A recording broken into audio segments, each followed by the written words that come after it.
Ce qui abonde le plus sur la terre, c'est le paysage.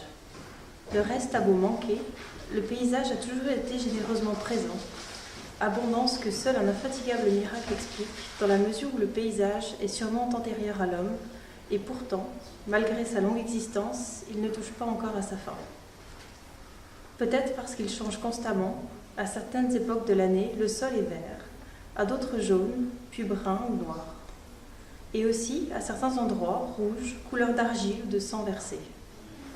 Mais cela dépend de ce qu'on y a planté et de ce qu'on y cultive, ou pas encore, ou déjà plus, ou de ce qui a poussé naturellement sans la main de l'homme et qui meurt uniquement parce que sa dernière heure est venue. Ce n'est pas le cas du blé qui est coupé alors qu'il lui reste un soupçon de vie, ni du chêne liège auquel on arrache la peau alors qu'il est encore bien vivant, même s'il n'en a pas l'air en raison de son apparence sévère, dans les moments. Les couleurs ne manquent pas à ce paysage-ci. D'ailleurs, pas seulement les couleurs, il y a des jours aussi rudes que le froid qui leur est inhérent, d'autres où la chaleur est si forte que l'air semble avoir disparu. Le monde n'est jamais content, et comment pourrait-il l'être tant il est sûr de mourir? Et le monde ne manque pas d'odeur, cette terre-ci non plus, qui en fait partie et qui est bien fort lotie en matière de paysage. Si une quelconque bestiole meurt dans les bois, elle prendra immanquablement l'odeur de pourriture propre à ce qui est mort. Qu'il n'y a pas de vent, personne ne s'en aperçoit de rien, même en passant tout près. Ensuite, les eaux sont nettoyées, peu leur importe que la pluie les lave, que le soleil les recuise, et si la bête était petite, cela n'aurait même pas lieu, car vers et insectes fossoyeurs se chargent de les enterrer. C'est pourtant une terre assez grande.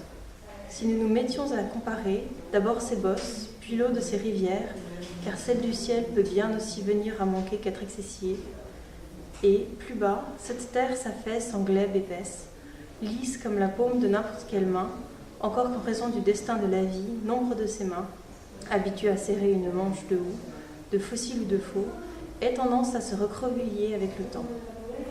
La terre, couverte elle aussi comme la paume d'une main de lignes et de chemins, route royale, plus tard nationale, ou simplement la propriété de Madame la municipalité. Et ici, il y en a manifestement trois, car trois est un nombre poétique, magique et religieux. Le reste du destin se lit dans les lignes des allées et venues, ornières tracées par des pieds nus ou mal chaussés, parmi les mottes de terre ou les broussailles, les chaumes et les fleurs sauvages entre le mur et le désert. Un paysage si vaste. Un homme peut y cheminer durant sa vie entière et ne pas s'y retrouver s'il est né perdu. Et l'heure venue, il lui sera égal de mourir. Il n'est ni lapin ni genette pour pourrir au soleil, mais si nous imaginons que la faim ou le froid ou la canicule l'abattent sur ce sol, personne ne l'a aperçu, ou une de ces maladies qui ne laissent même pas le temps de réfléchir, et encore moins d'appeler au secours, il finira tôt ou tard par être découvert.